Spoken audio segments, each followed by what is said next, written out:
Hi everyone, my name is Justin. I'm the creator of OSnap, an iOS application for making time-lapse and stop-motion photography projects on your iPhone or iPad. Today we're going to be looking at the camera screen and the different settings and adjustments that you can make. Now before going any further, I just want to point out that this tutorial is specific to OSnap and OSnap Pro. If you have OSnap Pro 2, you're going to need to find the other camera screen tutorial that is specific to OSnap Pro 2.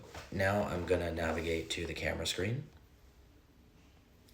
And you can see that I've set up a little scene that is similar to something that you might put together if you were shooting a stop motion project with OSnap. So I'm just going to start at the upper left corner, and you can see there's a flash button up there. You've got flash on, flash auto, and torch.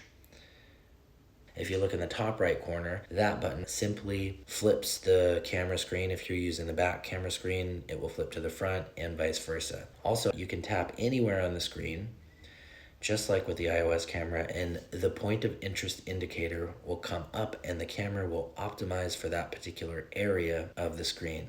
You can also drag this indicator back and forth. You can see the focus changing. Also, you can pinch to zoom, you can zoom in, zoom out, just like with the iOS native camera. Moving to the lower left corner, this button that I'm just tapping here is the orientation lock button. If you tap that button and lock the orientation and you're shooting in portrait and you turn the device landscape, the camera will stay in portrait. And if you're in landscape and you lock it and turn it to portrait, it will stay in landscape. Of course, if it's unlocked and you rotate the device, the camera will rotate to match the device orientation when it's shooting. Moving to the bottom center, this is the cycle lens button. This cycles to 3x.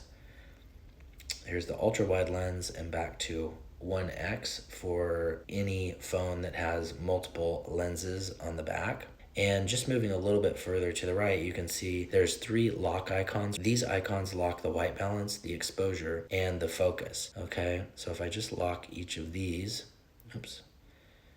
what that does is it locks the screen completely. And generally speaking, it's a good idea to always lock all 3 of those when you're shooting time-lapse or stop motion, unless you're doing something really specific. The reason that you should lock them is as a shoot progresses, you can get lighting changes, you can have things move in and out of focus, and if the camera is constantly adjusting, you're gonna get some unwanted flicker in the final result. Just moving a little bit lower, you can see there's an information bar, and on the very right hand side of it, it says total 1, which indicates that there is 1 total frame in the project. And if I tap the capture button here and snap a photo, now you can see in the bottom center it says current 1, which means I have 1 photo snapped for this session. And then if you look over under total, it says 2, meaning the project has 2 photos total. This info bar is context dependent, so depending on what activity you're doing in the camera, it will change to display different info. Moving to the bottom left, there's just a back button, and that back button will take you back to the project summary screen. And then moving just a bit to the right, you see this icon here that looks a little bit like a sideways Wi-Fi indicator. What happens if you tap it is the app will allow you to make loud sounds in order to snap a photo, and that will allow you to capture photos hands-free without touching the device. So I'm just going to do this really quickly. I'll tap it and then I'll snap, and you'll see that it will capture a photo. So you can see it actually snapped a photo. All right. Of course, the next large button over, that's the capture button. You tap that when you want to take photos. And the next button over is the timed photo capture button. That's the button you'll use when you want to shoot time lapses. I'm not going to get too deep into this right now. We'll cover it in a different tutorial. If I tap it, it will show you all of the current time lapse settings. And if I were to tap start timer, it would start a timed photo session.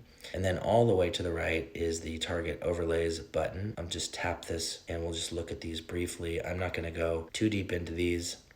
We'll do that in another tutorial, but these different overlays, you can add them to the camera screen in order to help you align your shots. So that's the end of this camera tutorial for OSnap. Thank you so much, everybody, for watching. Thanks everyone for watching. If you'd like to see more tutorials, leave us your thoughts in the comments, or you can email us at osnap@osnapphotoapp.com.